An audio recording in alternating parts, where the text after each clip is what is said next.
મિત્રો આપણે છે ચેપ્ટર 6 ની અંદર ઉદાહરણ નંબર 6.3 સ્ટાર્ટ કરવા જઈ રહ્યા છીએ.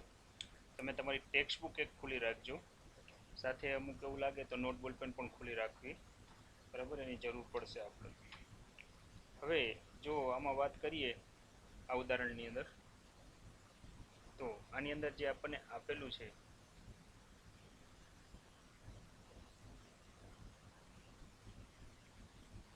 બરાબર, 6.3 ની પહેલા આપણે રકમ જોઈ લઈએ કે 10 સેન્ટીમીટર ત્રિજ્યા છે, 500 આટા છે, 2 ઓહમનો અવરોધ છે, એક ગોળાકાર ગુચડું છે, તેનું સમતલ પૃથ્વીના ચુંબકીય ક્ષેત્ર અને સમક્ષિતિજ ઘટકને લંબ રૂપે રાખેલું છે. તો 0.25 સેકન્ડમાં ઉદ્ભવ વ્યાસને 180 અંશ જેટલું ભ્રમણ કરાવવું છે. તો ગુચડામાં પ્રેરિત EMF કેટલું હોય, વિદ્યુત પ્રવાહ કેટલો હોય, બરાબર, અને છે પૃથ્વીના સમક્ષિતિજ ઘટકનું આપણને મૂલ્ય આપેલું છે. ચાલો, આપણને છે ગોળાકાર ગુચડું કીધું છે કે જેની ત્રિજ્યા r બરાબર આપણને 10 સેન્ટીમીટર આપેલી છે. આપણને ખબર છે 10 સેન્ટીમીટર એટલે શું થાય, તો કે 10 ઇન્ટુ 10⁻⁻² મીટર થાય. અવરોધ કે જેને હું કેપિટલ R સાઇન વડે દર્શાવું, જે 2 ઓહમ આપેલો છે. ગોળાકાર ગુચડું છે, ગોળાકાર ગુચડું હોય એટલે ગોળાકાર ગુચડાના આડછેદનું ક્ષેત્રફળ થાય પાઈ r સ્ક્વેર થાય, એટલે અહીંયા આવશે 3.14 ગુણ્યા r ની વેલ્યુ આપણને ખબર છે 10 ગુણ્યા 10⁻², અને થશે આખા કૌંસનો સ્ક્વેર. હવે 0.25 સેકન્ડમાં આપણને એમ કીધું છે, એટલે કે છે સમયગાળો અહીંયા આપણને આપ્યો છે ડેલ્ટા ટી બરાબર 0.25 સેકન્ડ, બરાબર છે. ઉદ્ભવ વ્યાસને, એટલે કે એનો અર્થ એવો થયો કે પહેલા છે ક્ષેત્રને સમાંતર છે એટલે 0 નો ખૂણો છે, પછી આ જે છે બરાબર એને 180 અંશ જેટલું ભ્રમણ કરાવવામાં આવે છે. તો પ્રેરિત થતું EMF મેળવો, એટલે આપણે અહીંયા છે EMF મેળવવાનું છે. સાથે સાથે આપણને એમ પણ કીધું છે વિદ્યુત પ્રવાહ કેટલો, બરાબર. વધારામાં તમે જોઈ શકો છો તમને છે ચુંબકીય ક્ષેત્ર B આપેલું છે 3 ગુણ્યા 10⁻5 ટેસ્લા. તો 3 માર્કનો આ દાખલો છે, વિગતો ઘણી બધી આપી દીધી છે, આપણે સમજતા જઈએ, આગળ વધીએ, બરાબર છે. જો આ પૃથ્વીનું ચુંબકીય ક્ષેત્ર છે, આ રીતનું કંઈક છે, બરાબર છે. આજે આપણને પૃથ્વીનું ચુંબકીય ક્ષેત્ર આપેલું છે, તો જો એની વાત કરીએ તો અહીંયા ગુચડું 2 કન્ડિશનમાં આપેલું છે. પેલું છે આમ ગણો તો આ ગુચડાને લંબ રૂપે રાખેલું છે, એટલે કે જો આ રીતે આમ લંબ રૂપે રાખેલું છે, વર્તુળાકાર ગુચડું છે, એટલે કે આનો ક્ષેત્રફળ સદિશ આ દિશામાં થાય એ. ખાસ યાદ રાખો અહીંયા ખૂણો છે એ 0 નો બને. પછી આ જ ગુચડાને ભ્રમણ કરાવવામાં આવે છે. હવે એનો ક્ષેત્રફળ સદિશ આ દિશામાં લઈ જવામાં આવે છે, જે તમે જોઈ શકો છો કે કેટલાનું ભ્રમણ થાય છે 180. આ θ1 છે, આપણા માટે છે θ2. આ જે છે એ છે ચુંબકીય ક્ષેત્ર B. હવે જો મારે છે પહેલા તો અહીંયા EMF મેળવવું હોય તો પહેલા ફ્લક્સનો થતો ફેરફાર મેળવવો પડે. આપણને અહીંયા ઓલરેડી છે મારા ખ્યાલથી લગભગ સ્વાધ્યાય ઉદાહરણનો દાખલો છે કે જેની અંદર આપણને છે આટાની સંખ્યા પણ આપેલી છે. તો આપણે છે અહીંયા ગણીએ પ્રેરિત થતું EMF. જો હું અહીં લખું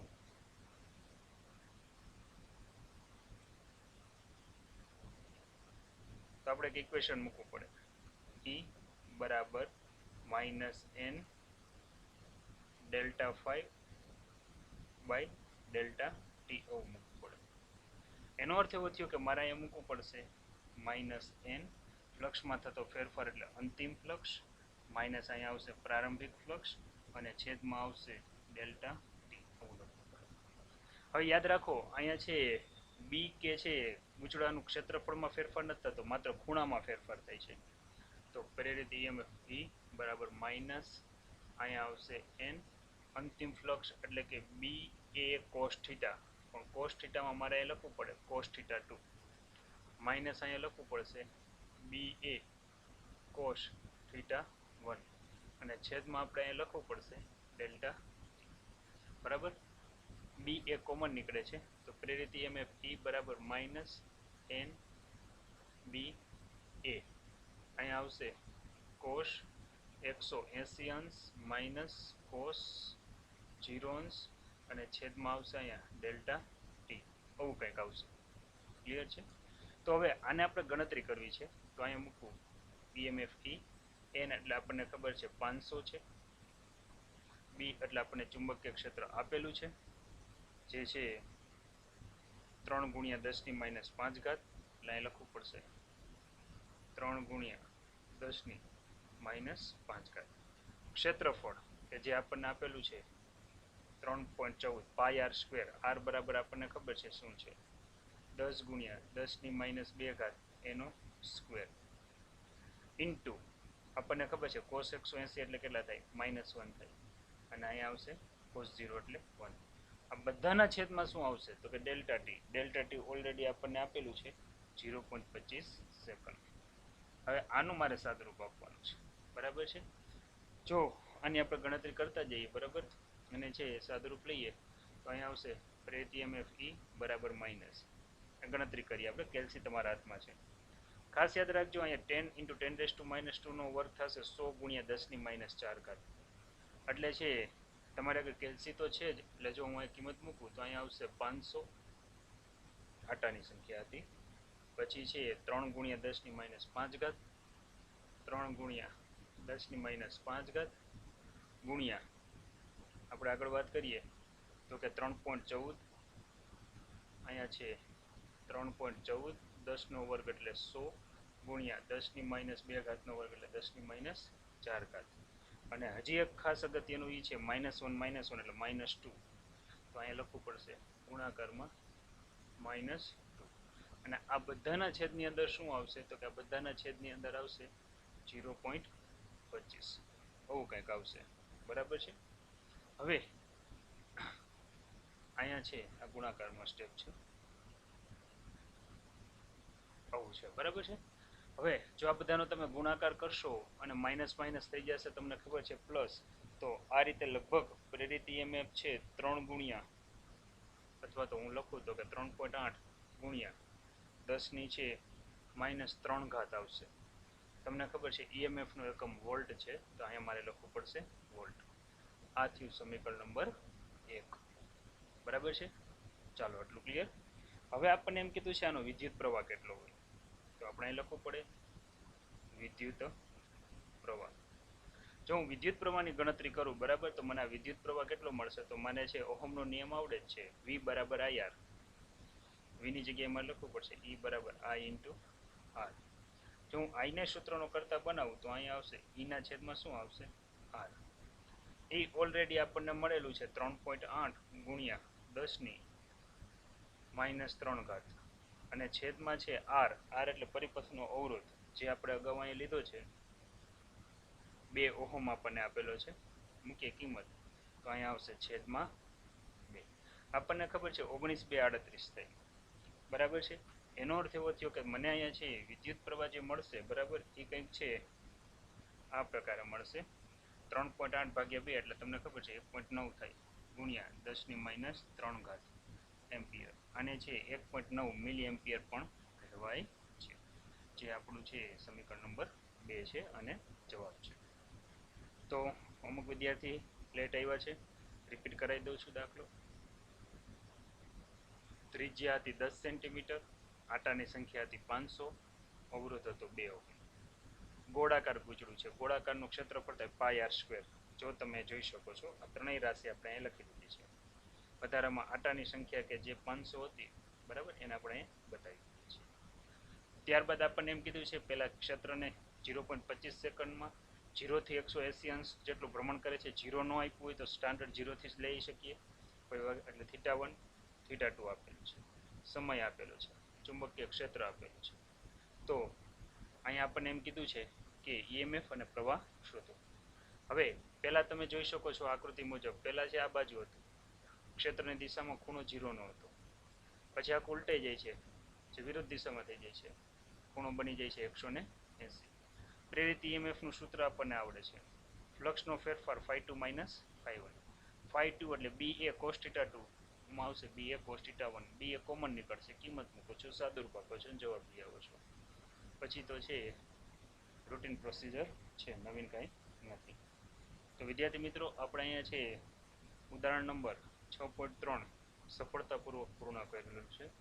ત્યારબાદ આવે છે 6.4. તમને બાજુમાં અહીંયા જે આકૃતિ દર્શાવવામાં આવી છે આ આકૃતિ છે જનરેટરની. ગઈકાલે તમને છે આને એક યુટ્યુબમાંથી છે એનિમેશન વિડીયો લિંક મોકલેલી હશે, તમે બધાએ જોઈ હશે, બરાબર છે, જેના આધારે છે એસી જનરેટર તમે સરળતાથી સમજી શકો છો.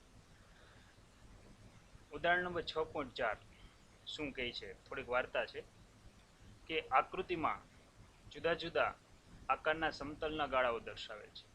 લૂપના સમતલ અને વાચકથી દૂર તરફની દિશામાં ચુંબકીય ક્ષેત્ર બહારની તરફ કે અંદર તરફ ગતિ કરે છે. તો લેન્ઝના નિયમનો ઉપયોગ કરી દરેક ગાળામાં પ્રેરિત વિદ્યુત પ્રવાહની દિશા નિર્ધારિત કરો.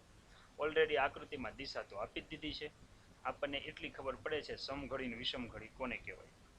જો આ ઘડિયાળ હોય, બરાબર છે, જો આ દિશામાં ચાલે તો આને આપણે સમઘડી દિશા કહીએ છીએ. હવે શું કરવાનું છે તમારે, તો તમારે છે તમારો જમણા હાથની આંગળીઓને એરાની બાજુમાં રાખો, અંગૂઠો કઈ દિશામાં આવે છે એ નક્કી કરવાનું થશે. કાં તો ચુંબકીય ક્ષેત્ર અંદરની દિશામાં હોય, કાં તો ચુંબકીય ક્ષેત્ર લંબરૂપે ક્યાં હોય છે, બહારની દિશામાં. જો હું સમઘડી દિશામાં લઉં તો ચુંબકીય ક્ષેત્ર અંદરની દિશામાં આવશે, જોવો બરાબર. આ જ રીતે જો હું અહીંયા છે કદાચ આવડી આકૃતિ દોરું કે ચુંબકીય અહીંયા વિદ્યુત પ્રવાહ વિષમઘડી દિશામાં ભ્રમણ કરે છે. જો હું વિષમઘડી દિશામાં ગોઠવું, બરાબર છે, આંગળીઓ, તો કઈ દિશામાં આવે છે ચુંબકીય ક્ષેત્ર એ પણ તમારે નક્કી કરવાનું છે. સમઘડી અને વિષમઘડી ખાસ યાદ રાખીએ, બરાબર છે. હવે આપણે અહીંયા છે બરાબર ગણતરી કરતા જઈએ તો પેલું આપણને આપેલું છે કે કોઈ એક લંબચોરસ લૂપ છે, એ ચુંબકીય ક્ષેત્રની અંદર દાખલ થાય છે. તમને ખબર છે કે જે આ ચોકડી દર્શાવેલી છે એ ચુંબકીય ક્ષેત્ર છે.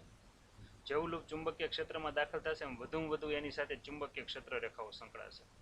એટલે કે જે આપણને અહીંયા લૂપ આપેલું છે એમાંથી લંબરૂપે બહાર આવતી ક્ષેત્ર રેખાઓની સંખ્યામાં વધતી જશે.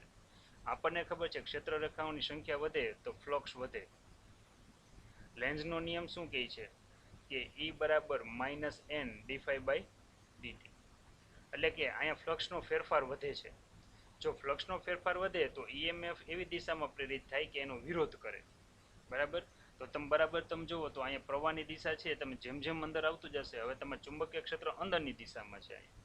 મૂળ ચુંબકીય ક્ષેત્ર જે તમને ચોકડી વડે સાઇન વડે દેખાય છે, આછી સાઇન બતાવેલી છે, તમે ટેક્સ્ટ બુકમાં તમને ખુલ્લી રાખવાની કીધી છે. તો ગૂંચળું જેમ અંદર આવશે એમ આને લીધે ઉત્પન્ન થતું ચુંબકીય ક્ષેત્ર આ જેમ અત્યારે આપણે અંદરની દિશામાં બતાવ્યું છે, તો લૂપના કારણે આ જે પ્રવાહ વહે છે, પ્રવાહના કારણે ઉત્પન્ન થતું ચુંબકીય ક્ષેત્ર બહારની બાજુ હોય. હવે અંગૂઠાને બહારની બાજુમાં ગોઠવો, આંગળીઓ કઈ દિશામાં જોવો, પ્રવાહની દિશામાં ગોઠવાય છે. જમણા હાથના અંગૂઠાને તમે બહારની દિશામાં રાખો તો આંગળીઓ જો આ દિશામાં ગોઠવાતી હશે, આ દિશામાં ગોઠવાતી હશે. એનો અર્થ એવો થયો કે અહીંયા જે પ્રવાહ વહે છે, બરાબર, એ પ્રવાહ છે એ આપણને વિષમઘડી દિશામાં વહેતો હોય એવું લાગશે. એટલે અહીંયા ફ્લક્સના ફેરફારનો શું થાય છે, વિરોધ. હવે તમે છે બીજી આકૃતિ જુઓ. બીજી આકૃતિમાં છે આ કોઈ લૂપ છે એને બહાર ધકેલે છે. બહાર ધકેલે એનો અર્થ એવો થયો કે જેમ જેમ બહાર જતું જશે એમ ક્ષેત્ર રેખાઓની સંખ્યા ઘટશે, એટલે ફ્લક્સમાં ઘટાડો થાય છે, બરાબર. તો અહીંયા પ્રેરિત થતું EMF છે એ શું કરશે, તો પ્રેરિત થતું અહીંયા જેમ આપણને છે વિરુદ્ધક સ્થિતિ જોવા મળી હતી, આમ એની વિરુદ્ધ, એટલે કે અહીંયા સહાયક સ્થિતિ જોવા મળશે. તો તમારે છે તમારી આંગળી સમઘડી દિશામાં રાખો જે લૂપને સમાંતર, તો અંગૂઠો અંદરની દિશામાં જોવા મળશે. કઈ દિશામાં જોવા મળશે, કારણ કે ફ્લક્સ ઘટે ત્યારે EMF શું થાય, વધે. EMF વધે તો પ્રેરિત થતું ચુંબકીય ક્ષેત્ર સહાયક સ્થિતિમાં આવે, એટલે અંદર જતી દિશામાં આવે. અંદર જતી દિશામાં આવે તો મારે આંગળીઓ જો હું બતાવું, બરાબર છે, તો આંગળીઓને ગોઠવું તો એ છે મને લગભગ સમઘડી દિશામાં જોવા મળશે. છેલ્લો ચાન્સ છે હજી સમજવા માટે. કોઈ અનિયમિત આકારનું લૂપ છે, ક્ષેત્રની બહાર ભાગે છે. આ થિયરી છે ને એ જ થિયરી તમારે અહીંયા અપનાવવાની છે. જો ચુંબકીય ક્ષેત્રની બહાર જેમ જેમ નીકળતું જશે એમ એની સાથે સંકળાયેલ ચુંબકીય ક્ષેત્ર રેખાઓ ઘટે. ચુંબકીય ક્ષેત્ર રેખાઓ ઘટે એટલે ફ્લક્સ ઘટે. ફ્લક્સ ઘટે તો EMF વધે. ખાસ રાખો, યાદ રાખો, EMF વધે ત્યારે છે આ ગૂંચળાની અંદર પ્રેરિત થતા ચુંબકીય ક્ષેત્રની દિશા છે ને જે લગાડેલ ચુંબકીય ક્ષેત્ર હોય છે ને એની દિશામાં જ હોય છે. તો મારે છે હવે શું કરવું પડશે, આંગળીઓને જો હું સમઘડી દિશામાં રાખું, જો અહીંયા એરો બતાવ્યો છે એ પ્રમાણે, તો ચુંબકીય ક્ષેત્રની દિશા અંદરની દિશામાં આવશે, એટલે કે સહાયક સ્થિતિમાં આવશે. આ ખાસ યાદ રાખજો. તો આ બંનેમાં છે સમઘડી દિશામાં પ્રવાહ વહે. આપણને એમ કીધું છે જો કઈ દિશામાં પ્રવાહ વહે તેનું નક્કી કરો, ચુંબકીય ક્ષેત્ર અત્યારે કઈ દિશામાં છે તેની વાર્તા કરો. બરાબર, તો આ બે જગ્યાએ શું આવશે, સમઘડી. જ્યારે ઈએમએફ ઘટે ત્યારે છે પ્રવાહ એવી રીતે ઉત્પન્ન થાય કે ઉત્પન્ન થતું ચુંબકીય ક્ષેત્ર બાહ્ય ચુંબકીય ક્ષેત્રને સહાયક સ્થિતિમાં, જ્યારે ફ્લક્સ વધે ત્યારે ઉત્પન્ન થતું ક્ષેત્ર જે લાગુ પડે ક્ષેત્રની વિરુદ્ધ દિશામાં. હવે આ જ દાખલો તમને જો હોમવર્કમાં આપવામાં આવે ને તમને એમ કહેવામાં આવે કે ચોકડીની જગ્યાએ છે નિશાની આવી છે ચુંબકીય ક્ષેત્રની, તો તમને ખબર પડે લંબરૂપે બહારની દિશામાં છે, તો ક્યાં કેવો પ્રવાહ વહે બરાબર એ તમારે નક્કી કરી લેવાનું રહે. જે સમઘડી છે ત્યાં વિષમઘડી આવી જાય, વિષમઘડી છે ત્યાં શું આવી જાય, સમઘડી.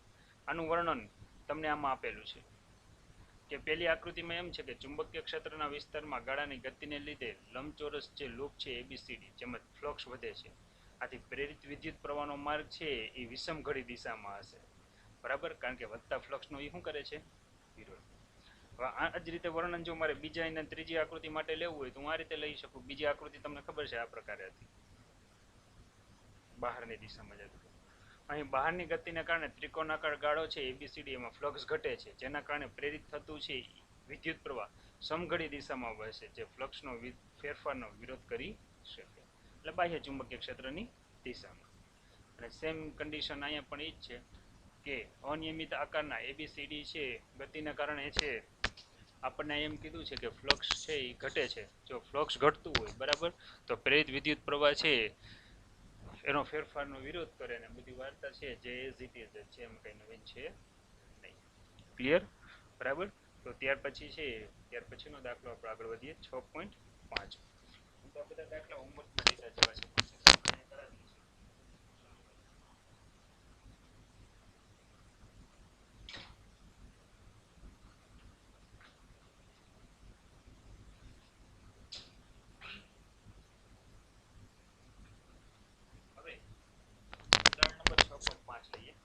કહે છે આપણને એની આપણે ચર્ચા કરીએ છીએ.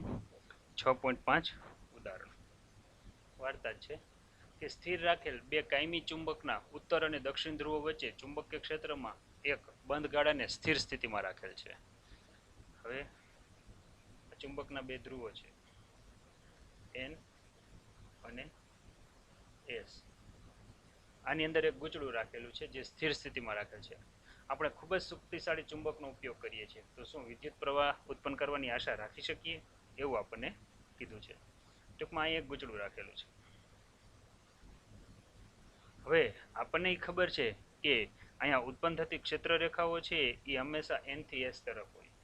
એનો અર્થ એવો થયો કે ગૂંચળાને લંબરૂપે જ્યારે ક્ષેત્ર રેખાઓ પસાર થાય એટલે ફ્લક્સ મળશે, પણ ઈએમએફ ત્યારે જ પ્રેરિત થાય કે જ્યારે ફ્લક્સમાં છે સમયની સાપેક્ષે ફેરફાર થાય ત્યારે. પણ અહીંયા આપણને અગાઉ કહી દીધું છે સ્થિર છે, એનો અર્થ એવો થયો ફ્લક્સ મળશે પણ ફ્લક્સમાં ફેરફાર નહીં થાય. ફ્લક્સમાં ફેરફાર ન થાય તો ક્યારેય ઈએમએફ પ્રેરિત ન થાય. ઈએમએફ પ્રેરિત ન થાય તો V બરાબર IR સૂત્ર મુજબ આમાં ક્યારેય તમને પ્રવાહ મળે નહીં. બરાબર, તો તમારો જવાબ શું હશે, ના. બરાબર, વાંચી જાઓ. ક્લિયર? ત્યાર પછી આગળ વધીએ છીએ. શું છે, એક બંધ ગાળો એક મોટા કેપેસિટરની તકતીઓ પ્લેટની વચ્ચે વિદ્યુત ક્ષેત્રને લંબ રૂપે રાખેલ છે. આ કેપેસિટરની બે પ્લેટ છે, આપણે ભણાવ્યું છે કેપેસિટર શું કહેવાય. આપણને ખબર છે એક ધન પ્લેટ હોય છે, બીજી કેવી હોય છે, ઋણ પ્લેટ હોય છે. શું આ ગાળામાં જ્યારે સંપૂર્ણ રીતે કેપેસિટર પ્લેટની વચ્ચે હોય કે જ્યારે આંશિક રીતે કેપેસિટર પ્લેટની બહાર હોય ત્યારે વિદ્યુત પ્રવાહ પ્રેરિત થશે, એવું આપણને કીધું છે. એટલે અહીંયા આપણને એક બંધ ગાળો આપ્યો છે. બે સિચ્યુએશન છે. ફર્સ્ટ સિચ્યુએશન આ છે કે આ રીતે હોય તો આપણને ખબર છે વિદ્યુત ક્ષેત્ર રેખાઓ પ્લસથી માઇનસ તરફ ગતિ કરે, પરંતુ ફેરેડેએ એવું કીધું છે કે ચુંબકીય ક્ષેત્રમાં ફેરફાર થાય તો જ વિદ્યુત પ્રવાહ ઉત્પન્ન થાય. વિદ્યુત ક્ષેત્રમાં ફેરફાર થવાથી વિદ્યુત ક્ષેત્ર કોઈ દિવસ ઉત્પન્ન થતું નથી. એટલે એનો અર્થ એવો થયો વિદ્યુત ક્ષેત્ર જ ન ઉત્પન્ન થાય તો પ્રેરિત પ્રવાહ મળે નહીં. પછી કદાચ તમે એને સંપૂર્ણ આ રીતે રાખેલી હોય કે પછી છે એને તમે અહીંયા અડધી રાખેલી હોય આ પ્લેટને. બરાબર છે. આ બંને કેસમાં ઉત્પન્ન થતો પ્રવાહ આપણને છે કેવો મળશે, 0, કારણ કે ચુંબકીય ક્ષેત્રમાં ફેરફાર થવાથી વિદ્યુત પ્રવાહ ઉત્પન્ન થાય, વિદ્યુત ક્ષેત્રમાં ફેરફાર થવાથી ઉત્પન્ન થશે નહીં. ત્રીજી કન્ડિશન, જો તમને અહીંયા આછી એક આકૃતિ બતાવેલી છે કે જેમાં ચુંબકીય ક્ષેત્ર ચોકડી એટલે અંદરની દિશામાં છે, જ્યારે છે એક ચોરસ અને વર્તુળાકાર લૂપ છે એ બહારની દિશામાં v જેટલા વેગથી ગતિ કરે છે. શું કહેવા માંગે છે કે એક લંબચોરસ ગાળો, એક ગોળાકાર ગાળો એક સમાન ચુંબકીય ક્ષેત્ર વિસ્તારમાંથી બહારની તરફ ગતિ કરે છે v વેગથી. તો આકૃતિની બહારની તરફના માર્ગમાં કયા ગાળામાં છે તમે અપેક્ષાઓ કરી શકશો કે EMF અચળ રહે છે? સિમ્પલ વાત છે, તમે જોવો છો જેમ જેમ આ લૂપ બહાર જશે બરાબર એની સાથે ક્ષેત્ર રેખાઓની સંખ્યા ઘટતી જાય. પણ તમે જોઈ શકો છો જેમ ચોરસ લૂપ બહાર જાય, ધારી લો કે ચોરસ લૂપ આ રીતે છે, અડધું ક્ષેત્રમાં છે ને અડધું બહાર છે, તમે જોઈ શકો છો અહીંથી બે ભાગ પડે છે. એનો અર્થ એવો થયો કે આમાં જે ફેરફાર છે ને એ અચળ રહેશે. શું કામ? કારણ કે એનો આકાર ફિક્સ છે, ચોરસ છે. જો જ્યારે આ જ વર્તુળાકાર લૂપ જેમ જેમ બહાર જતી જશે ને બરાબર એમ તમે જોઈ શકો છો જો અહીંયા ક્ષેત્રફળમાં થતો ફેરફાર છે એ અચળ નથી રહેતો, જ્યારે અહીંયા કેવો રહે છે? અચળ. તો હવે તમે વાંચી શકો કે લંબચોરસ ગાળામાં કિસ્સામાં પ્રેરિત EMF અચળ રહેવાની ધારણા છે. ગોળાકાર ગાળાના કિસ્સામાં ક્ષેત્રના વિસ્તારમાંથી બહાર નીકળતા છે ગાળાના વિસ્તારમાં ફેરફારનો દળ અચળ નથી, ગોળામાં અચળ નથી, પરંતુ છે ઉમાં છે અચળ રહેશે. ત્યાર પછી આકૃતિમાં દર્શાવેલ પરિસ્થિતિમાં કેપેસિટરની ધ્રુવીયતા પોલારિટીનું અનુમાન કરો. ઓકે, કઈ વાંધો નહીં, કરી દઈએ. એમાં શું? જો આ કેપેસિટરની બે પ્લેટ છે. આ તમે વિચારો ચુંબકીય ક્ષેત્રની દિશા કઈ હોય? N થી S. તમારો અંગૂઠો છે એ આ એરાની દિશામાં ગોઠવો દી, આંગળીઓ તમારી સામે આવશે. N થી S મેં જે અહીંયા એરો દરેલો છે એમાં તમારે જમણા હાથનો છે અંગૂઠો ગોઠવો તો તમારી આંગળીઓ તમારા છે મોં તરફ એટલે તમારી સાઈડ આવતી એવું લાગશે. એનો અર્થ એવો થયો પ્રવાહની દિશા જો આમ ઉપરથી આ બાજુ થાય.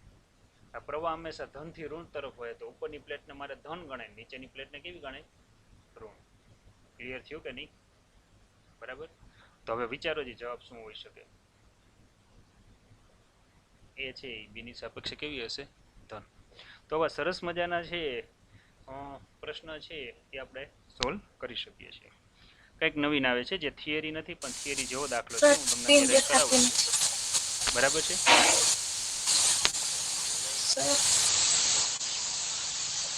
સ્ક્રીન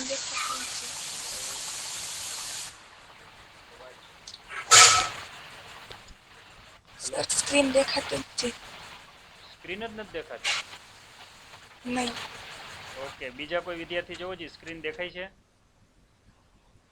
હા પણ સાહેબ દેખાય. જોજી બેન, નેટનો કઈ પ્રોબ્લેમ નથી ને? લોગ આઉટ થઈને ફરીવાર લોગિન થાવજી તમે. હા. અવાજ આવે છે પરફેક્ટ ભાઈ નેવિલ? હા આવે આવે. ઓકે બરોબર. સરસ. ચાલો જો હવે છે આપણે છે આપણે વાત કરીએ છીએ કે ચેપ્ટર નંબર 6 ની અંદર ઉદાહરણ નંબર 6.6 શું છે? ઉદાહરણ આપણું છે, રકમ વાંચીએ. બહુ મસ્ત દાખલો છે, સમજવા જેવો છે અને આવડે એવો છે. કે જેનો એક છેડો 1 મીટર ત્રિજ્યાના ગોળાકાર ધાતુની રિંગના કેન્દ્રએ લટકાવેલ હોય અને બીજો છેડો પરિઘ પર હોય. એનો અર્થ એવો થયો કે એક તાર છે, એનો એક છેડો અહીંયા છે અને બીજો છેડો છે એના પરિઘ ઉપર છે. એટલે આ જે રેડિયસ આપણને ઓલરેડી આપી દીધી છે 1 મીટર. બરાબર છે? આપણને છે એ રેડિયસ છે એ 1 મીટર આપી દીધી છે. હવે આ કેસની અંદર આપણને શું કહે છે?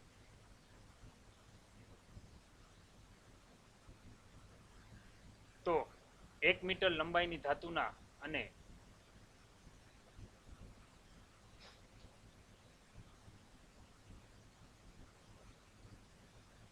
1 મીટર છે લંબાઈની ધાતુના સળિયાને 50 રિવોલ્યુશન પ્રતિ સેકન્ડ. હવે જો એક વસ્તુ અહીંયા કહી દઉં કે અહીંયા R બરાબર છે 1 મીટર. અહીંયા કોણીય ઝડપ આપેલી છે 50 રિવોલ્યુશન પર સેકન્ડ આપેલી છે. બરાબર છે? રિવોલ્યુશન પર સેકન્ડ. એક રિવોલ્યુશન એટલે એક પરિભ્રમણ થાય. એક પરિભ્રમણને આપણે રેડિયનમાં કન્વર્ટ કરવું છે. ખાસ યાદ રાખો, હું અહીંયા થોડુંક છે સાદરૂપ આપું, પછી આગળ ક્યારેય નહીં આપું કારણ કે એકને એક વસ્તુ આવતી હશે. તો જ્યારે છે એક ચક્ર પૂરું થાય એટલે કે અહીંયા આપણે એવું લખીએ કે એક પરિભ્રમણ પૂરું થાય ત્યારે આપણને ખબર છે કે કોણીય સ્થાનાંતર એક ચક્ર પૂરું થાય એટલે 2π રેડિયન થાય. તો તો આવા કેટલા આપ્યા છે 50 પરિભ્રમણ. તો 50 પરિભ્રમણ વખતે આ કોણીય સ્થાનાંતર કેટલું? આવી વાત થઈ. જો તમે ગુણાકાર કરો તો મારે શું લખવું પડે? 50 ગુણ્યા શું લખવું પડે? 2π લખવું પડે ને. તો હવે જો હું અહીંયા શું લખીશ? 50 ગુણ્યા અહીંયા લખી નાખીશ 2π. પણ હવે જવાબ છે પરિભ્રમણમાંથી શેમાં આવી ગયો? રેડિયન પ્રતિ સેકન્ડ, એટલે કે 100π થશે કોણીય ઝડપ ઓમેગા. આ ખાસ યાદ રાખજો. અહીંયા છે ત્રિજ્યા છે આપણને કેપિટલ આર આપી છે રકમમાં, અને મેં અહીંયા સ્મોલ આર લખેલી છે, એટલે હું અહીંયા છે કેપિટલ આર લઈ લઉં છું. બરાબર છે. ત્રિજ્યા છે એ આપણને આપી છે કેપિટલ આર, અને અહીંયા વાત હતી પરિભ્રમણ. બરાબર, આવી કંઈક વાત હતી. તો ચાલો હજી આગળ આકૃતિમાં વાંચીએ. અનુલક્ષીને ભ્રમણ કરાવવામાં આવે છે. અક્ષને સમાંતર એક ટેસ્લાનું ચુંબકીય ક્ષેત્ર લંબ રૂપે દાખલ કરવામાં આવે છે. જો તમે જોઈ શકો છો કે અહીંયા ચોકડીની જે સાઇન છે ને એ ચુંબકીય આની રિંગની અંદર લંબ રૂપે છે. બરાબર છે. હવે ચુંબકીય ક્ષેત્રની વેલ્યુ આપણને આપી દીધી છે. બી બરાબર કેટલી આપેલી છે? 1 ટેસ્લા આપેલી છે. અચળ એક સમાન છે ચુંબકીય ક્ષેત્ર બધે જ પ્રવૃત્તિ વર્તે છે. તો ધાતુની જે આ રિંગ છે એની વચ્ચે પ્રેરિત થતું ઈએમએફ કેટલું હોય? ઓકે, કાંઈ વાંધો નહીં, ગોતીએ મશીન. બરાબર. હવે આપણે રકમ શું છે એ હું તમને કહી દઉં. રકમ કંઈક આખી આવી છે. જો આ રિંગ છે, આ એનું કેન્દ્ર છે, આ છે એની ત્રિજ્યા. ત્રિજ્યા છે એ 0 થી કેટલી છે? r. આ રિંગને ઓમેગા જેટલી કોણીય ઝડપથી ભ્રમણ કરાવવામાં આવે છે. કેટલા વેગથી? v જેટલા વેગથી. આને જે લાગુ પાડેલું જે ચુંબકીય ક્ષેત્ર છે, બરાબર, એને હું દર્શાવું તો આમ લંબ રૂપે તમે સમજી શકતા હશો. રિંગ મેં થોડીક ત્રાસી દોરેલી છે, એટલે ચુંબકીય ક્ષેત્ર છે ને આમ લંબ રૂપે છે. જો આ રીતે લંબ રૂપે આ રીતે શું છે? ચુંબકીય ક્ષેત્ર. જેમ છે ભગવાન કૃષ્ણ હોય અને એની આંગળી છે એને અક્ષ ગણો ને એના આંગળીની અંદર સુદર્શન ચક્ર હોય એની કેમ ભ્રમણ કરતું હોય અને ફ્લક્સમાં ફેરફાર કરતું હોય, એવી કંઈક વાત છે. ક્લિયર છે? બરાબર. તો આ રીતે છે લંબરૂપે છે ચુંબકીય ક્ષેત્ર છે. હવે આની અંદર જો બીજી વાત કરીએ, બરાબર, તો હું અત્યારે છે ચુંબકીય ક્ષેત્ર તમને ખ્યાલ આવી ગયો, એટલે આ જે છે પેજ આવે તો, કારણ કે મારે ત્યાં થોડીક વાર્તા લખીશ. બરાબર. તો જો આની ગણતરી કરીએ, બરાબર, તો મારે શું કરાય પહેલાં ખબર છે? અહીંયા ઓમેગા જેટલી કોણીય ઝડપથી આ ત્રિજ્યાળા માર્ગે આ ભ્રમણ કરે છે. તો મારે વાત કરવી હોય તો શું કરાય? તો કે કેન્દ્રથી અમુક અંતરે, બરાબર, ધારી લો કે કેન્દ્રથી છે હું r જેટલા અંતરે એક સૂક્ષ્મ ખંડ મારે ધારી દો. જો આ સૂક્ષ્મ ખંડ કેટલી જાડાઈનો ધરાય? તો કે dr જેટલી જાડાઈનો. પહેલા અહીંયા જે ઉત્પન્ન થતું આ ખંડની અંદર જે પ્રેરિત થતું છે ને, મારે ઈએમએફ ગણી લેવાય. આ ઈએમએફને હું કંઈક ડીઈ નામ આપીશ. બરાબર. ત્યાં હું ઈએમએફ ગણી લઉં ને તો મારે 0 થી r સુધી શું કરી નાખાય? સરવાળો. તો લખીએ આપણે. છોકરાઓ આ શબ્દ લખ્યો એને ઘણા ટાઈમ થઈ ગયો. આકૃતિમાં દર્શાવ્યા મુજબ રિંગના કેન્દ્રથી સ્મોલ r અંતરે dr જાડાઈ નો સૂક્ષ્મ ખંડ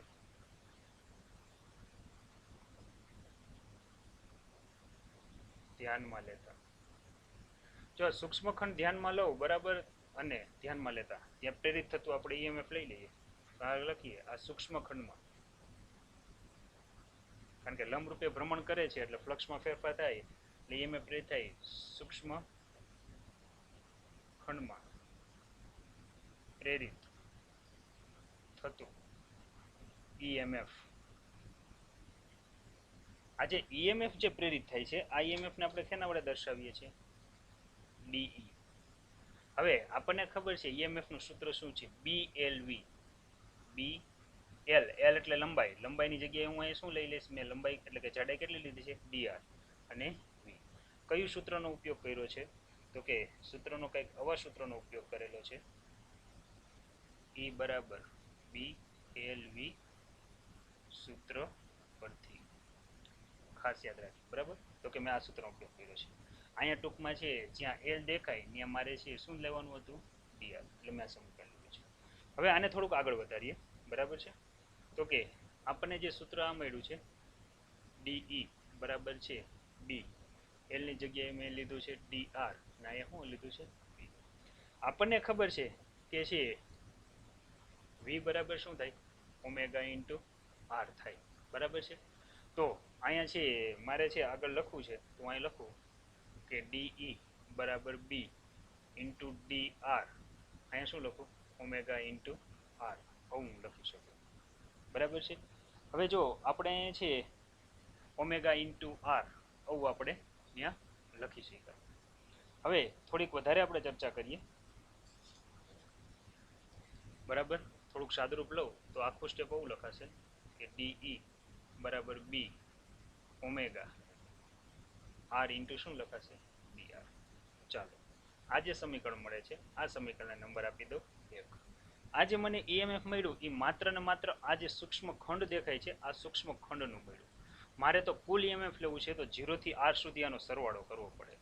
જો મારે કુલ EMF લેવું છે તો અહીં લખું કુલ EMF લઉં તો કુલ EMF E એટલે કે મારે 0 થી કેન્દ્રથી પરિઘ એટલે કે r સુધી મારે de નો સરવાળો કરવો પડે. તો અહીંયા લખવું પડશે 0 થી r, અહીંયા લખવું પડશે b ઓમેગા r ઇન્ટુ શું આવશે dr. હવે ગતિ દરમિયાન ઓમેગા ને b તો કોન્સ્ટન્ટ રહી છે, r માં ચેન્જ થાય છે તો આપણે છે આગળ લખવું પડશે કે e બરાબર છે 0 થી બરાબર પહેલા કોન્સ્ટન્ટ પદ 12 બેસાડ લઈએ તો કે b ઇન્ટુ ઓમેગા 12 રહેશે. અહીંયા આવશે 0 થી શું આવશે r અને અહીંયા શું આવશે r ઇન્ટુ dr. ચાલો સંકલન તો બધાને આવડે જ છે. b ઓમેગા r નું સંકલન થાય ઉપર એક ઘાત વધે નીચે એક ઘાત વધે અને તમને ખબર છે કે અહીંયા જે વ્યવહાર કરવાનો છે 0 થી r નો એ આપણે કરવો પડે. તો અહીંયા આવશે e b omega in bracket r દેખાય ને capital R square by 2 r દેખાય ને મિંડી સ્ક્વેર બાય 2 બરાબર છે. તો અહીંયા આવશે પ્રેરિત થતું EMF E બરાબર b omega r square by શું આવશે 2 આવશે. તો આને આ રીતે લખી શકાય v બરાબર E બરાબર 1/2 b ઓમેગા r સ્ક્વેર. જે લોકો g અને નીટ આપવાના છે સાથે ગુજકેટ પણ આપવાના છે એ બધા જ આ સમીકરણ યાદ રાખે, કારણ કે b ઓમેગા અને r ની કિંમત મૂકીને તમે ડાયરેક્ટ જવાબ લઈ શકો. આ જે મેં તમને કરાવ્યો ને એ એક પ્રકારનો દાખલો નથી, થિયરી છે. ઓલ્ડ કોર્સમાં થિયરી આવતી, ન્યૂ કોર્સમાં અને દાખલામાં કન્વર્ટ કરી નાખ્યો છે. તમે જોવો આમાં ક્યાંય મેં વેલ્યુ નથી મૂકી, માત્ર છે ડેરિવેશન એટલે સાદું રૂપ આપેલું છે ટોટલી. ક્લિયર થઈ ગયું? તો ક્યારેય પણ આવું ચક્ર, સુદર્શન ચક્ર યાદ રાખવાનું, ભગવાન શ્રી કૃષ્ણ પોતાની આંગળીમાં રાખીને ફેરવતા હોય ત્યારે અક્ષને લંબ રૂપે ફરે છે એવું કહી દેવાનું. આંગળી છે એ જે દિશા છે એ ચુંબકીય ક્ષેત્રની દિશા બતાવે. ત્યારે તમારે ફિઝિક્સ વિચારવાનું, મહાભારત રામાયણ ક્યારેક શ્રી કૃષ્ણના દર્શન થતા હોય કે ભગવાન આમ આવે એના ચક્ર ફરતું હોય તો તમારે એવું વિચારવાનું આ ચક્ર ફરે છે. બીજા એવું વિચારે, તમારે એવું વિચારવાનું કે અહીંયા ફ્લક્સમાં ફેરફાર થાય છે. સાથે સાથે એવું વિચાર લેવાનું કે હમણાં વિદ્યુત પ્રવાહ પ્રેરિત થશે. બરાબર ને? કારણ કે EMF પ્રેરિત થાય છે, એમાંય ફિઝિક્સ છે. ક્લિયર? સૂત્ર યાદ રહી ગયું? 1/2 b ઓમેગા r સ્ક્વેર. ચાલો ત્યાર પછી છઠ્ઠો પ્રશ્ન, વિદ્યુત ચુંબકીય પ્રેરણ શું છે? 6.7 ઉદાહરણ એની વાત કરીએ. 0.5 મીટર લંબાઈના ધાતુના 10 આરાઓ ધરાવતું એક ચક્ર. હાલો જોવાય સુદર્શન ચક્ર પાછું આવે છે. બરાબર છે? ત્રિજ્યા કે જેને આપણે સ્મોલ r કે કેપિટલ R વડે દર્શાવશું 0.5 મીટર છે. 10 આરાની સંખ્યા અહીંયા આપેલી છે. n બરાબર કેટલી આપેલી છે? 10 ધરાવતું એક ચક્ર એક સ્થળ પર પૃથ્વીના ક્ષેત્રના સમક્ષિતિજ ઘટકને લંબ રૂપે રહીને કેટલા પ્રમાણથી ફરે છે? 120 રિવોલ્યુશન પર મિનિટ. છોકરાઓ એકમ રેડિયન પ્રતિ સેકન્ડ છે. તમારે શું કરવાનું એ હવે તમને ડાયરેક્ટ આઈડિયા છે. 120 મૂકવાના ગુણ્યા 2π મૂકવાના, બરાબર. પછી અહીંયા લખવાનું રેડિયન મૂકવાનું અને છેદમાં સેકન્ડ. હવે જો મિનિટને અમારે સેકન્ડમાં કન્વર્ટ કરવા હોય તો 60 વડે શું કરવા પડે? ભાગવા પડે. બરાબર. જો હું આને 60 વડે ભાગું તો મને ઓમેગાની વેલ્યુ લગભગ આવશે 6 2 12 ને 2 2 4 કેટલી આવે? 4π રેડિયન પ્રતિ સેકન્ડ. ક્યાંય કદાચ કિંમત મૂકવામાં ભૂલ થઈ જાય હવારમાં તો કેવું? બરાબર, લગભગ તો એટલી જ આવે છે.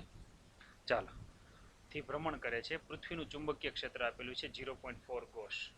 આપણે છે એને ટેસ્લામાં કન્વર્ટ કરશું તો પ્રેરિત થતું ઈએમએફ કેટલું હોય. અહીંયા કીધું છે કે 1 gauss is equal to 10⁻⁴ tesla. Then B આપણને આપેલું છે 0.4 ગોસ.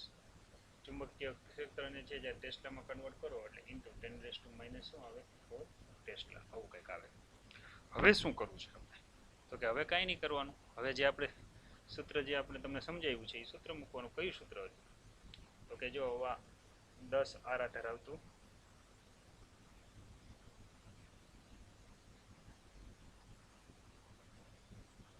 બરાબર છે. આ રીતે છે કંઈક n જેટલા આરા ધરાવતું 10 આરા કે n જેટલા આરા ધરાવતું કોઈ એક ચક્ર હતું. બરાબર છે. જે છે તેની અક્ષને અનુલક્ષીને શું કરે છે? ભ્રમણ. આ છે અક્ષ. અક્ષને અનુલક્ષીને ભ્રમણ કરે છે. કેટલી ઝડપથી ભ્રમણ કરે છે? ઓમેગા જેટલી ઝડપથી. બરાબર. વધારામાં જે અહીંયા કંઈ ચુંબકીય ક્ષેત્ર લગાડેલું છે એ કઈ દિશામાં લગાડેલું છે? ચુંબકીય ક્ષેત્ર એને લંબ રૂપે લગાડેલું છે. જો આ દિશા, એને શું નામ આપ્યું છે? બી નામ આપ્યું છે. તો પ્રેરિત થતું ઈએમએફ કેટલું હોય? આપણને ખબર છે કે અહીંયા છે પ્રેરિત ઈએમએફ સૂત્ર હમણાં જ આપણે મેળવ્યું. E બરાબર શું હતું? બી ઓમેગા 1/2 બી ઓમેગા આર, એવું કંઈક હતું કે નહીં? 1/2 બી ઓમેગા આર સ્ક્વેર. ચાલો કિંમત મૂકીએ. 1/2 બી ઓમેગા આર સ્ક્વેર. મેં સ્મોલ આર લીધો છે તો સ્મોલ આર લઈ લઈએ. મૂકો કિંમત. 1/2 ચુંબકીય ક્ષેત્ર 0.4 ઇન્ટુ 10⁻⁴ ટેસ્લા ઓમેગા 4 પાઈ અને આર કે જે આપણને આપેલું છે 0.5 મીટર. બરાબર. 0.5 મીટર. ચાલો શું કરશો હવે? હવે તમારું કામ છે. જવાબ મને કયો કેટલો આવે? બરાબર છે. જો આ રીતે ગણશો તો લગભગ જવાબ કેટલો આવવો જોઈએ? કેલ્ક્યુલેટર તો મારી આગળ છે નહીં પણ છતાંય લગભગ કહી શકીશ 6.28 સમથિંગ આવે છે. બરાબર ને? 6.28. જો અહીંયા આર સ્ક્વેર છે, ખાસ યાદ રાખજો, વળી પાછો લોચો ન થાય. તો જવાબ આવશે લગભગ 6.28 ગુણ્યા 10⁻⁵. તમને ખબર છે કે તમારે છે એકમ વોલ્ટ મૂકવાનો છે. બરાબર. ખાસ યાદ રાખો કે એક આરો હોય કે n જેટલા આરો હોય બધું સમાંતર જોડાણ થાય. જો આરાનું જોડાણ આવા પ્રકારનું હોય, ખાસ યાદ રાખીએ આપણે. આ એક આરો, બરાબર, આ બીજો આરો, આ ત્રીજો, આ ચોથો. આ રીતે જો n જેટલા આરા હોય, પહેલું, બીજું, ત્રીજું, ચોથું, અપ ટુ n જેટલા આરા હોય તો આ બેટરી જ થઈ ગઈ. હવે સમાંતર જોડાણ તમને ખબર છે એક સરખું જ હોય. હવે જો પહેલાનું છે સમાંતર જોડાણનું આપણે ઈએમએફ એક આરાનું 6.28 મળે છે તો બીજાનું પણ કેટલું મળે? 6.28. તો સમાંતરમાં ક્યારેય પણ તમે બેટરી જોડો એનું સમતુલ્ય ઈએમએફ આપણે ત્રીજા ચેપ્ટરમાં ભણાવ્યું છે, એમાં એક સરખું જ રહે, એમાં કાંઈ ફેર પડે નહીં. કદાચ તમને એવું પૂછે કે એક આરો હોય ત્યારે ઈએમએફ એટલું છે તો 25 આરા હોય ત્યારે ઈએમએફ કેટલું હોય તો ધડધારા જવાબ આપી દેવાનો, એનું એ જ રહે. બરાબર છે. એમાં કાંઈ ફેરફાર થાય નહીં. ચાલો હવે થોડું સમજવા જેવું આવે છે. ચા પાણી નો પીધો પી લેવા. ઉદાહરણ નંબર 6.8 શું છે એ જોઈએ. બરાબર. આકૃતિમાં દર્શાવ્યા પ્રમાણે લંબચોરસ વાહકની ભુજા PQ જે x બરાબર 0 થી બહાર તરફ ગતિ કરાવવામાં આવે છે. એક સમાન ચુંબકીય ક્ષેત્રમાં સમતલને લંબ રૂપે છે. x બરાબર 0 થી x બરાબર b સુધી વિસ્તરેલ છે. હવે b થી ઓછા વિસ્તાર માટે શૂન્ય છે. માટે ભુજા PQ ને નોંધપાત્ર અવરોધ r છે. PQ ને અચળ ઝડપ v થી x થી 2b સુધી બહારની તરફ ખેંચવા માટે x બરાબર 0 પર ખેંચવામાં આવે ત્યારે પરિસ્થિતિનો વિચાર કરો.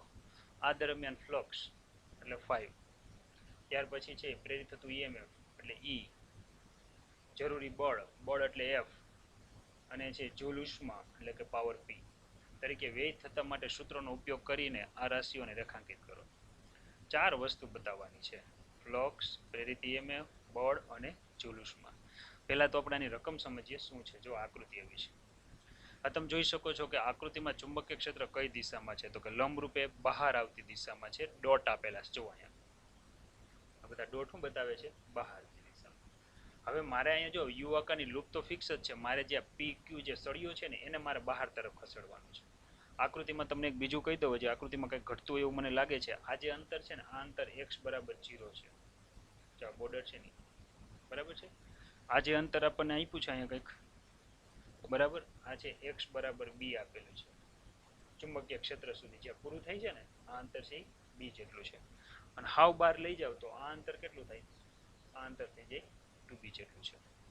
હવે તમને એમ કીધું છે કે પહેલા છે આ જે PQ લંબાઈનો સળિયો છે ને એને તમે ક્યાંક અહીંયા ગોઠવી દો. કઈ બાજુમાં? હાવ ક્ષેત્રફળ 0 હોય ને ત્યાં ગોઠવી દો. બરાબર, ટૂંકમાં છે અહીંયા આપણે જો હું લંબાઈ પહોળાઈ પ્રમાણે પણ ચાલી શકું એમ છું. બરાબર, તો ચુંબકીય ક્ષેત્ર પહેલા તો છે એને SR ઉપર સંપાત કરું તો ક્ષેત્રફળ 0, તો જ્યારે ફ્લક્સ 0 હોય પછી એને ધીરે ધીરે મારે v જેટલા વેગથી આ બાજુ ગતિ કરાવવાની છે. જેમ જેમ ગતિ કરાવતો જશે એમ ક્ષેત્રફળ વધતું જશે એટલે ફ્લક્સ વધશે. ક્યાં સુધી વધશે? જ્યાં સુધી ચુંબકીય ક્ષેત્ર છે ને ત્યાં સુધી વધશે. પછી એમાં કઈ ફેરફાર નહીં થાય. પછી તમે બહાર ખેંચી જાશો તો ક્ષેત્ર રેખાઓની સંખ્યા તો એટલી જ રહી છે એટલે એમાં કોઈ ફેરફાર થશે નહીં. એટલે આ રીતે તમારે ક્યાં સુધી લઈ આવવાનો છે? b સુધી લઈ આવવાનો છે. 2b જેટલો અહીંયા m અને n નામ આપી દો. અહીંયા સુધી લઈ આવો. ન્યાન લઈ આવો પછી વળી પાછી એને વિરુદ્ધ દિશામાં ગતિ કરાવો.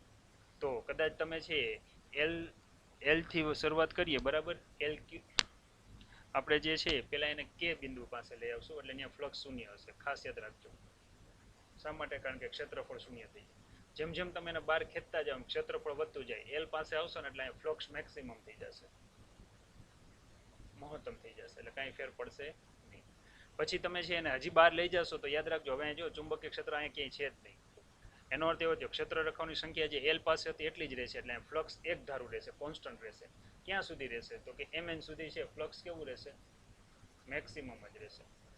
કદાચ હું m થી પાછું L સુધી આવું તોય મેક્સિમમ જ રહેશે, પણ હવે જ્યારે હું L થી K સુધી આવું ત્યારે ફ્લક્સ ધીરે ધીરે ઘટતું જશે. એટલે જો હું આનો ગ્રાફ લઉં તો મને ગ્રાફ કેવો મળે? અહીંયા યાદ રાખજો ફ્લક્સ 0 છે, અહીંયા ફ્લક્સ મહત્તમ છે. બરાબર, પહેલા શું થાય છે તો કે ફર્સ્ટ કન્ડિશનની અંદર છે હું અહીંયા પાડ દઉં તમને ખ્યાલ આવે કે આ L છેડો છે, આ M છેડો છે. પછી M છેડો જ્યારે રિટર્ન આવતો હોય, બરાબર, આ બહારની વાત છે. હવે હું કંઈક નવી જ આકૃતિ દોરું એટલે તમને વધારે સમજાય. બરાબર છે, અત્યારે છે આ ભાગ અહીંયા દોરવા કરતા છે આપણે બીજી આકૃતિ બીજા પેજે લઈએ એટલે આખું કન્ટિન્યુ થઈ જાય. જો હવે પહેલા તો છે હું અહીં થોડાક ઇક્વેશન છે સાબિત કરી દઉં એટલે આપણને છે સમજવામાં વધારે સરળતા રહે. આપણને ખબર છે ફ્લક્સનું સૂત્ર શું થાય? ફ્લક્સ ફાઈ બરાબર છે b × a થાય. હવે જો આ a એરિયા છે, તો આ કન્ડિશન, તો અહીંયા તમે જોઈ શકો છો કે લંબાઈ b જેટલી લઉં કદાચ જો અહીંયા સુધી પહોંચતો હોય ત્યારે, અને આ L સુધી છે, તો એનો અર્થ એવો થયો ક્ષેત્રફળ શું થાય? ક્ષેત્રફળ થાય લંબાઈ ગુણ્યા પહોળાઈ, એટલે મારે શું લખવું પડે? b × L. તો આ ફ્લક્સ છે મેક્સિમમ ક્યાં સુધી હશે?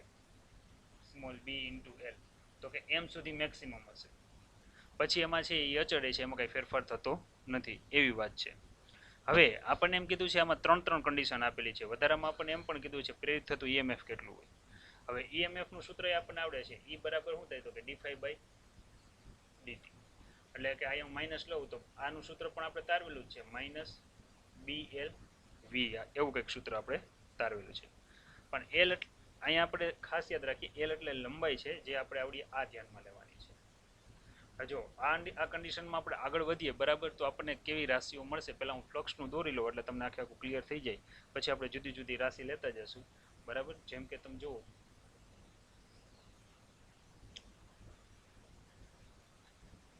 આ ગ્રાફ લઈએ, પહેલા તો લઈએ ફ્લક્સનો ગ્રાફ લઈએ.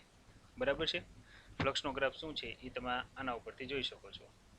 જ્યારે PQ સળિયો આની ઉપર સંપાતો હોય ત્યારે 0 હોય, જેમ જેમ વધારતા જાવ ક્ષેત્રફળ વધતું જાય એમ વધતો જાય. બરાબર, એ પ્રકારે જો હું આગળ વધું તો અહીંયા પહેલાં આપણે થોડીક બીજી વાતો પણ કરી દઈએ. જેમ કે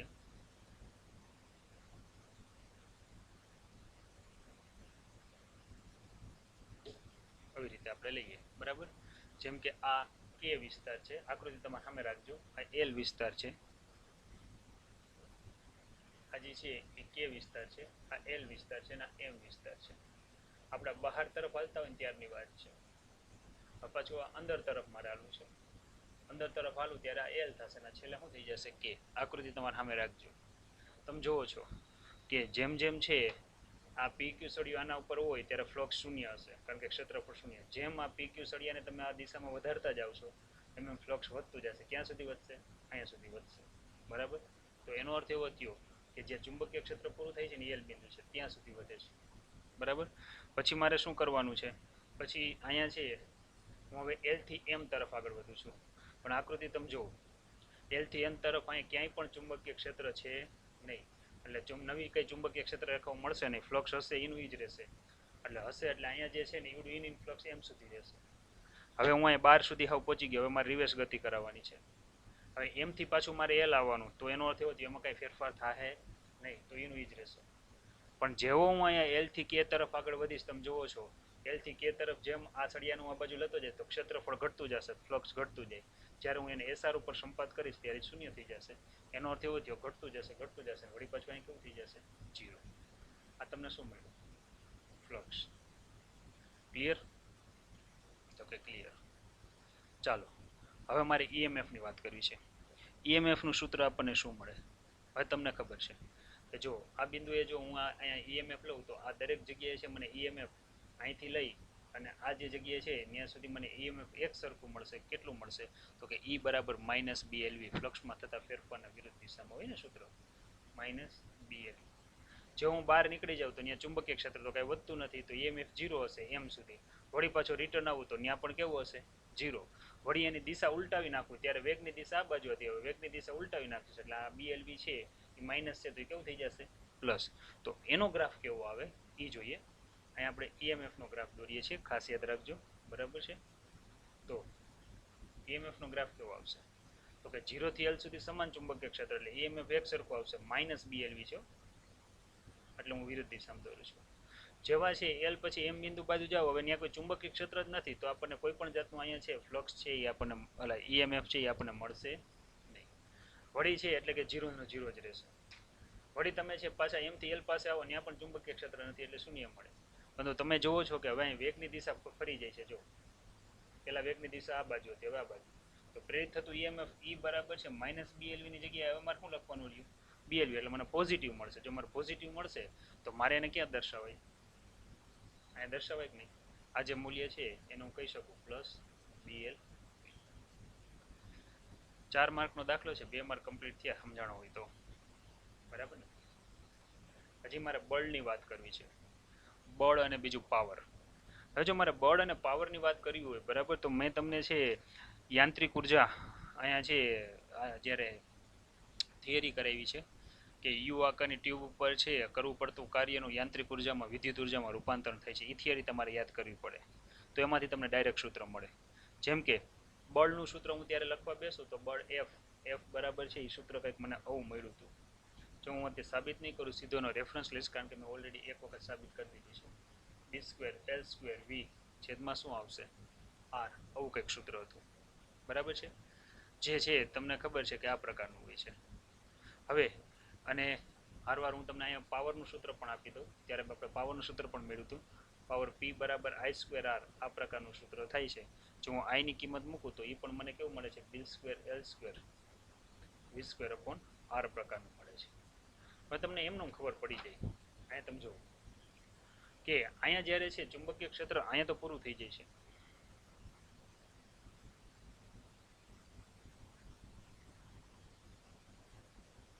અહીંયા તો કઈ ચુંબકીય ક્ષેત્ર છે નહીં. બરાબર? ચુંબકીય ક્ષેત્ર ન હોય તો તમને ખબર છે સળિયા ઉપર કોઈ પણ જાતનું બળ લાગે નહીં. તો બળ લાગશે ક્યાં સુધી લાગશે?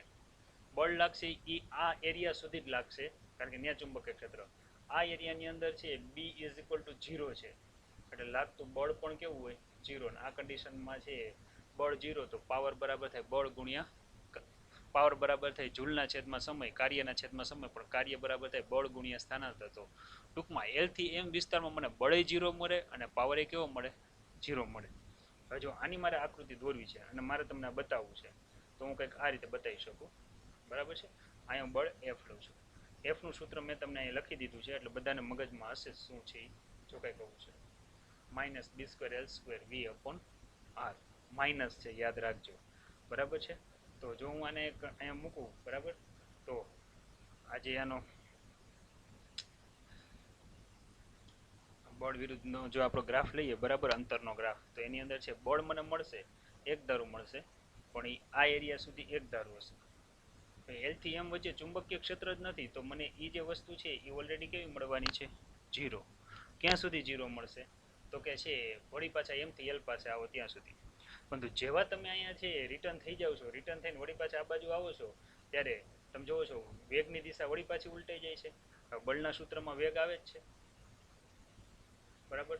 ઉલટાઈ જશે તો માઇનસ છે એ શું થઈ જશે? પ્લસ થઈ જશે.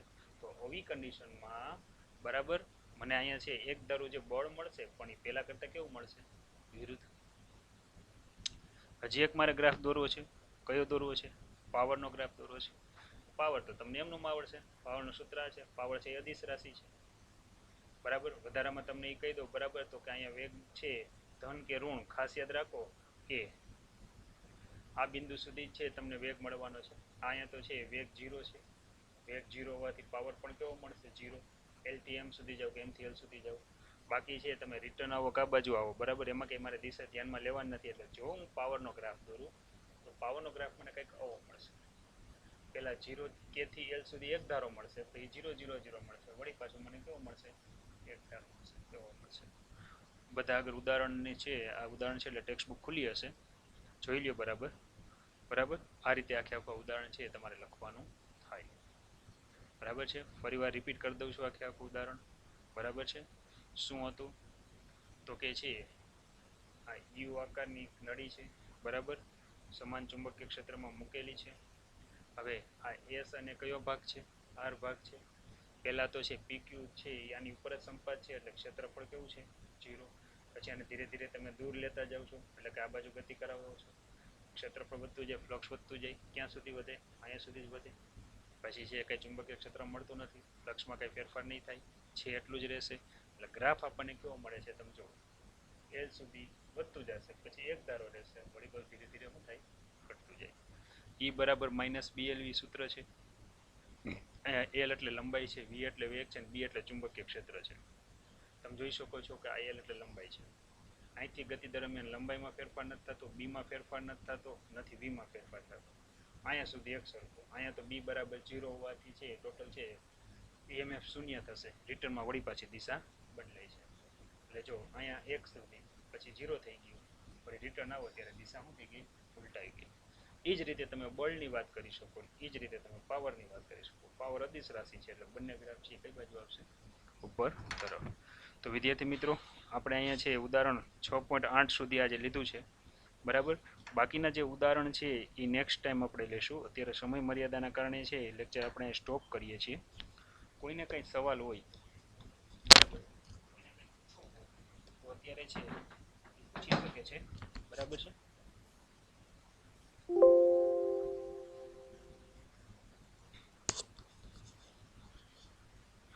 ચાલો, કોઈને કંઈ સવાલ?